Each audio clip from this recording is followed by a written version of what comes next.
Greetings again everyone, welcome back to my channel. Here we're going to solve another algebraic exponential equation where we have 4 to the power of x equals 8x and we are given to find the value of x.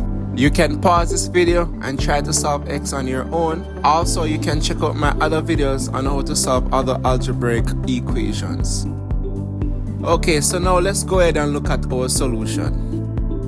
Okay, so we are saying that we are trying to find the value of x in the equation 4 to the power of x is equal to 8x.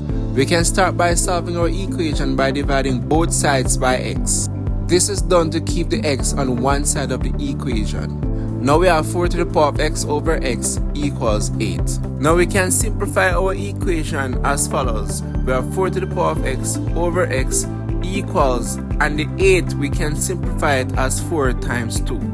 Now since this is a fraction, we can also make this a fraction. 2 is the same as 2 over 1, and we can multiply both top and bottom by 2.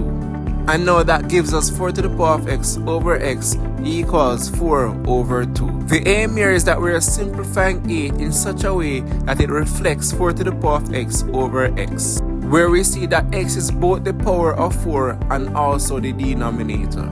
So here we have 4 times 4 over 2. So then our equation simplifies as 4 to the power of x over x is equal to, we know that 4 times 4 is 4 squared, and we are dividing that by 2. Now notice our left hand side where we have x as the exponent and x as the denominator, and on the right we have 2 as the denominator and 2 as the power, and the base is 4. So then it should be clear to us that the value of x is 2. If you like this content, please smash that like button and subscribe for more, and until then, take care.